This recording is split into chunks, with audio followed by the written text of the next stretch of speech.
Hello friends, मैं गौतम कुमार आपका फिर से एक बार स्वागत है मेरे यूट्यूब चैनल में। तो फ्रेंड्स, आज हम यहाँ करने वाले हैं अर्थमेटिक के कुछ इंपॉर्टेंट क्वेश्चन। तो चलिए आइए स्टार्ट करते हैं। तो देखिए, the average cost price of two shirts A and B is ₹400। तो यहाँ आपको ध्यान देना है कि यहाँ एवरेज दिया हुआ है। एवरेज मतलब होता है कि दोनों को ऐड करके ये दिया हुआ है, हमको यहाँ टोटल नहीं दिया हुआ है। तो टोटल कैसे निकलेगा? तो देखिए 400 × 2 कर दीजिए, तो टोटल जो सीपी ऑफ शर्ट ए और बी का टोटल कॉस्ट प्राइस कितना आ जाएगा? 800। 400 × 2 कर लेंगे तो 800 क्या निकल के आ गया? कॉस्ट प्राइस ऑफ शर्ट ए और बी का कंबाइंड रूप से जो हमारा कॉस्ट प्राइस है वो कितना हो गया? 800 रुपया हो गया। अब आगे बढ़ते हैं। The profit percentage on these shirts are 10% and 20% respectively. मतलब शर्ट ए को 10% प्रॉफिट पे बेचे हैं और बी को 20% प्रॉफिट पे बेचे हैं। अब यहाँ ऊपर में सीपी यहाँ लिख लेते हैं और यहाँ एसपी। सीपी मतलब कॉस्ट प्राइस, एसपी मतलब सेलिंग प्राइस। तो शर्ट ए को हम मान लेते हैं कि लेट X रुपया उसका कॉस्ट प्राइस है। ए का X रुपया हम मान लेते हैं, लेट मान है। तो बी का कितना हो जाएगा? देखिए टोटल 800 है, तो 800 में से अगर X घटा देंगे तो हमारे बी का कॉस्ट प्राइस निकल जाएगा। अब जैसा कि ये क्वेश्चन में दिया हुआ ए पे कितना का प्रॉफिट हुआ है? 10%। 10% का प्रॉफिट हुआ, मतलब ये कह सकते हैं कि ये 11/10 × X ये इसका सेलिंग प्राइस हो गया। ये कैसे निकला? तो देखिए 10% का जो फ्रैक्शन वैल्यू होता है वो क्या होता है? 1/10। मतलब 10 पे 11 एक का प्रॉफिट, तो 10 में आप एक जोड़िएगा तो वही 11/10। हम यहाँ इस चीज़ को ऐसे लिखे हैं। फिर इसी तरह हम आगे बी का भी निकालेंगे तो बी पे कितना होता है? 20% का प्रॉफिट है। तो 20% का प्रॉफिट है तो 20% का फ्रैक्शन वैल्यू कितना होता है? 1/5, मतलब 6/5 पे हम इसे बेचेंगे। 800 - X, ये यहाँ से निकल गया। अब आगे क्वेश्चन पढ़ते हैं। If the total selling price of this shirt is, दोनों शर्ट का जो सेलिंग प्राइस है, दोनों शर्ट को मिला के देखिए, दोनों शर्ट का मिला के जो सेलिंग प्राइस है 928 रुपया है। तो यहाँ cost price of shirt B का हमको कॉस्ट प्राइस निकालना है, मतलब हमको ये वैल्यू है, हमको ये फाइंड आउट करना है। तो देखिए यहाँ आप ये दोनों को ऐड कर दीजिए, सेलिंग प्राइस को ऐड कर रहे हैं, ए और बी दोनों को ऐड करना है। और ये कितने के बराबर हो जाएगा? ये बराबर हो जाएगा 928 रुपये के बराबर हो जाएगा। 11/10X प्लस 6/5 800 - X, और ये किसके बराबर हो जाएगा? 928 के बराबर यहाँ हो जाएगा। ये किसके बराबर हो जाएगा? 928 के बराबर हो जाएगा। और आप इसे यहाँ से सिंप्लीफाई कीजिएगा तो यहाँ से X का वैल्यू वो निकल के कितना आ जाएगा? आप इसे यहाँ सिंप्लीफाई कीजिएगा तो X का वैल्यू निकल के आ जाएगा 320 रुपया। आपको ये ध्यान देना, ये आपका आंसर नहीं हुआ है क्योंकि यहाँ कॉस्ट प्राइस बी का पूछा है, तो X का वैल्यू आपको यहाँ पुट करना होगा। तो यहाँ से 800 में से आप 320 माइनस कीजिएगा तो यहाँ से कितना निकल के आ जाएगा? इसका आंसर 400, ये 80 इसका आंसर निकल के आ जाएगा। चलिए बढ़ते हैं अपने अगले क्वेश्चन की ओर। The distance covered by a boat, एक बोट के द्वारा डिस्टेंस कवर 4 घंटा 48 मिनट में 7800 किलोमीटर इन डाउन स्ट्रीम। देखिए डाउन स्ट्रीम में मतलब वो धारा के साथ एक बोट के द्वारा 7800 किलोमीटर 7800 किलोमीटर जो डाउन स्ट्रीम में वो कितने देर में ट्रैवल करती है? 4 आवर एंड 48 मिनट्स। तो देखिए डिस्टेंस बराबर क्या होता है? Speed into time.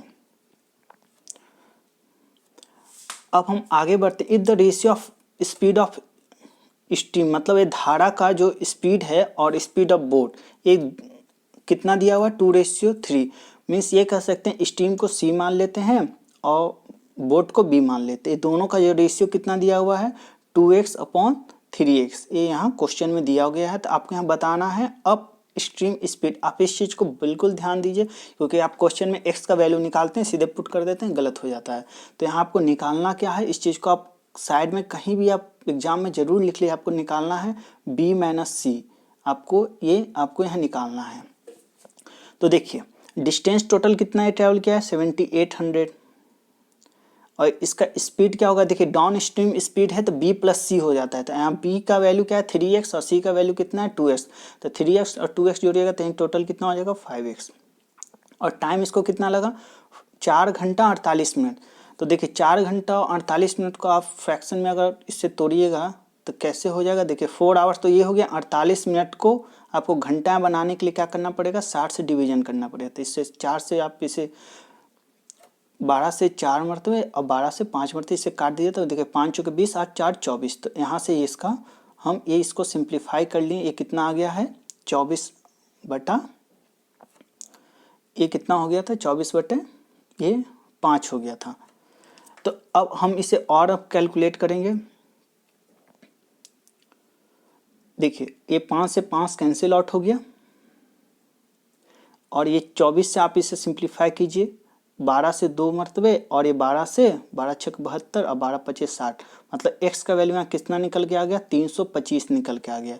अब हमको क्या निकालना है b माइनस सी। तो b माइनस सी कीजिएगा तो देखिए b कितना है 3x है और c कितना है 2x है। 3x माइनस 2x कीजिएगा तो कितना हो जाएगा x, और x बराबर क्या हम निकाल के आए 325। तो यहाँ से इसका 325 से इसका आंसर निकल के आ गया। चलिए बढ़ते हैं अपने अगले क्वेश्चन की ओर।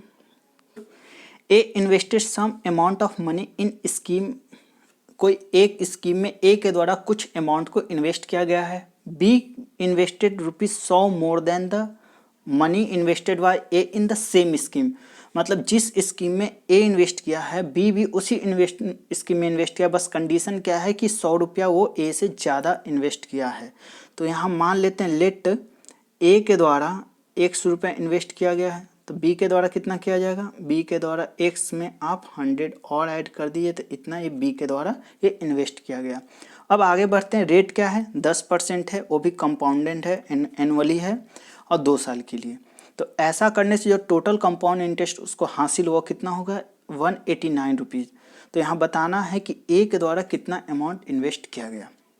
तो देखिए इसका सबसे अच्छा शॉर्ट ट्रिक हम बता रहे हैं।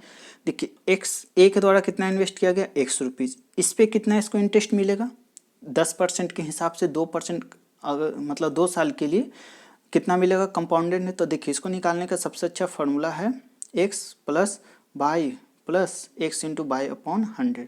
तो देखिए एक्स से पहले साल का होता है, बाई दूसरे साल का होता है। तो यहाँ 10 रखेगा, यहाँ भी 10 रखेगा, तो 10 10 20 और यहाँ 10 इंटू 10 100 और 100 कैंसिल, यहाँ 21 निकल जाएगा। तो यहाँ से आप इसे डायरेक्ट आप फास्ट आप करके निकाल सकते हैं। तो मतलब ये कह सकते हैं कि यहाँ एक्स रुपये जो ए के द्वारा इन्वेस्ट किया है उस पर उसको 21% का इंटरेस्ट मिला, 21/100। अब बी का भी इसी तरह निकाल लेते हैं, एक्स प्लस 100 पे इंटू 21/100 इज इक्वल टू ये टोटल इंटरेस्ट कितने के बराबर है 189 रुपीज़, जैसा कि क्वेश्चन में दिया गया।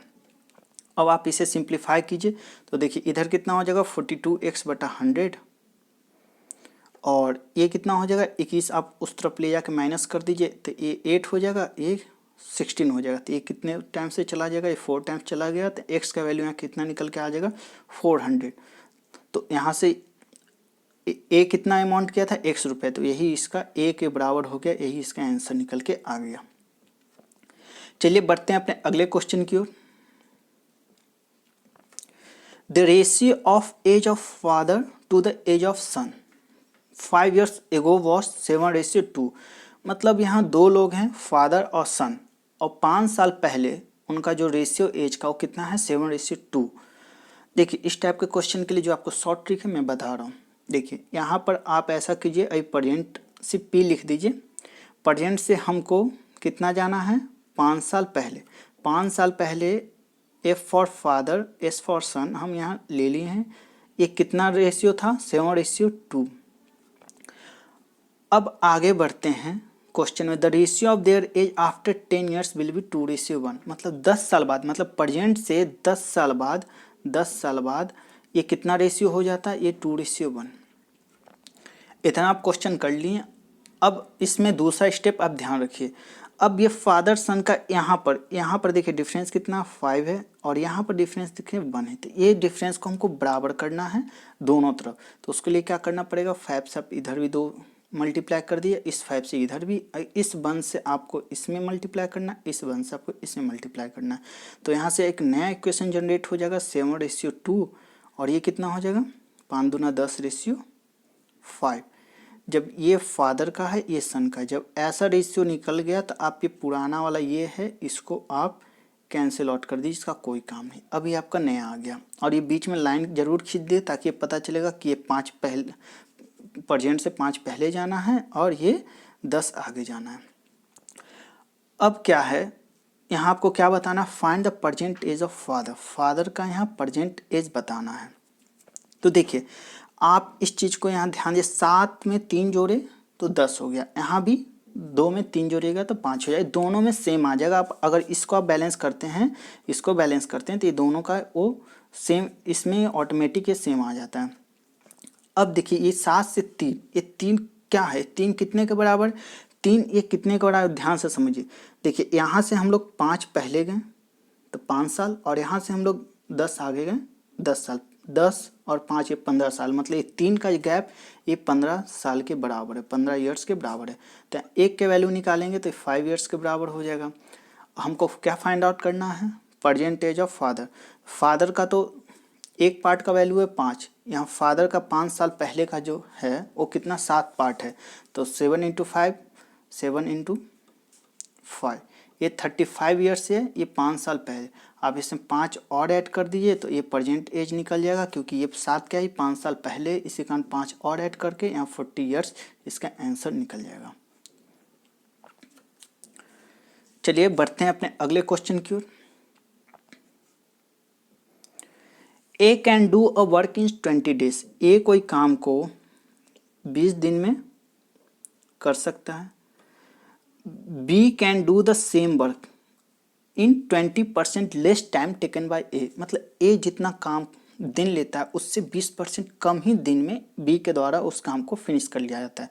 तो देखिए अगर 20 का आप 10% निकालेंगे तो 2 हो जाएगा, और 2 को 2 से मल्टीप्लाई कर दीजिएगा तो इधर 10% इसका कितने के बराबर हो जाएगा, 2। तो हमको 20% चाहिए तो 2 से मल्टीप्लाई दोनों साइड कर दिए तो 4 यहाँ माइनस करने पड़ेगा, 20 में हम लोग 4 माइनस कर देंगे तो कितना निकल के आ जाएगा, 16। ये 16 डेज क्या है, ये बी के द्वारा एक काम को फिनिश कर दिया जाएगा। अब आगे क्वेश्चन में क्या है कि दोनों मिलकर 7 काम करते हैं, तो बताना है आपको कि 80% of the total work will completed, कब वो कंप्लीट हो जाएगा। टोटल वर्क का 80% आपको बताना है।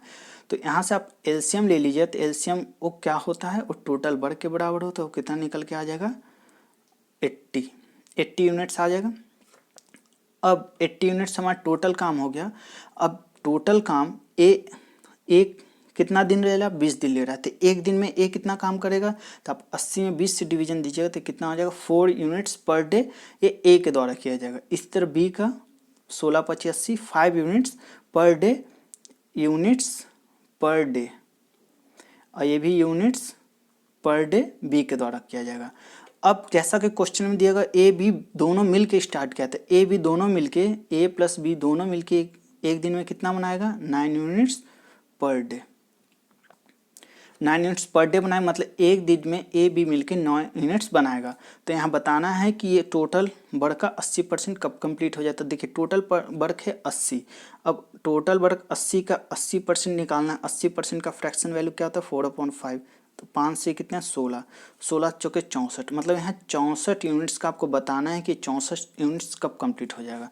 तो देखिए 9 यूनिट्स एक दिन में, तो 64 यूनिट्स इसी तरह आप निकालिए तो 1/9 × 64 हो जाएगा। तो यहाँ से आप इसे सिंप्लीफाई कीजिए तो कितना, 7 नंबर 3 7 एंड 1/9 डेज में ये काम को ये फिनिश कर देगा। यहाँ से निकल के आ गया इसका आंसर।